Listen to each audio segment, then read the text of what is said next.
L'histoire de John Knox est celle d'un prêcheur réticent qui, après avoir accepté l'appel, alla de l'avant avec une détermination sans faille et un courage inébranlable. On dit de lui qu'il ne craignait pas la face des hommes. Et alors que les feux des martyrs brûlaient dans toute la Grande-Bretagne, cela ne faisait qu'intensifier son zèle pour l'Évangile. Marie, reine d'Écosse, régnait sur le pays et l'on disait que de nombreux réformateurs s'étaient effondrés sous la pression devant elle. Mais ce n'était pas le cas de John Knox. Il se présenta devant elle, parla sans crainte et défendit hardiment sa foi.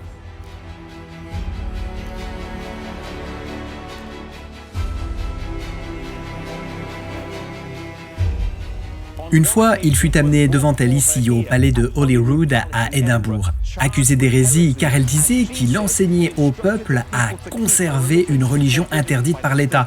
Ainsi, elle affirma qu'il avait transgressé le commandement de Dieu qui exigeait que les sujets obéissent à leur prince. Cependant, il sut répondre par des raisons fortes et convaincantes en disant que la religion droite reçoit sa force et son autorité originelle non pas des princes de ce monde, mais du Dieu éternel seul.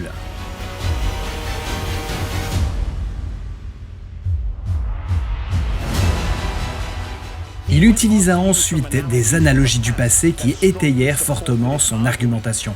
Si tous les descendants d'Abraham pratiquaient la religion de Pharaon, quelle religion y aurait-il sur la terre? Ou si, au temps des apôtres, tous les hommes gardaient la religion des empereurs romains, alors quelle religion y aurait-il sur la face de la terre?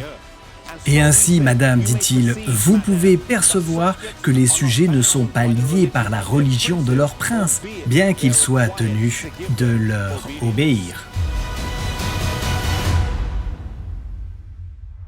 Marie répondit, « Vous interprétez les Écritures d'une manière, et eux, les maîtres catholiques romains, interprètent d'une autre manière. Qui croirai-je et qui sera le juge ?» Vous croirez Dieu qui parle clairement dans sa parole. Et au-delà de ce que la parole enseigne, vous ne devez croire ni l'un ni l'autre. La parole de Dieu est explicite en elle-même, et s'il y a quelque chose d'obscur à un endroit, le Saint-Esprit, qui ne se contredit jamais, explique la même chose plus clairement à d'autres endroits, de sorte qu'il ne peut subsister aucun doute, sauf pour ceux qui s'obstinent à rester dans l'ignorance. John Knox souligna la suprématie de la Bible et la cohérence interne de la Bible en étant capable de répondre aux questions difficiles qui lui furent posées.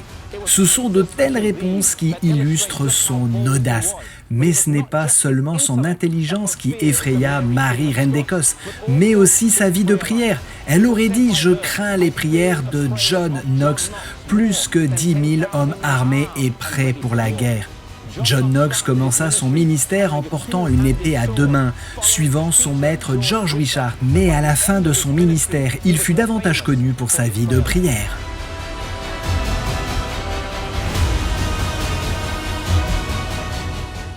La prière est un don qui a été fait aux croyants, une occasion de parler à Dieu, de lui présenter nos demandes et de lui confier nos fardeaux. Que nous fassions régner la peur dans le royaume de l'ennemi, non par la force, mais par une vie de prière fidèle. Car c'est la clé qui, dans la main de la foi, ouvre l'entrepôt du ciel.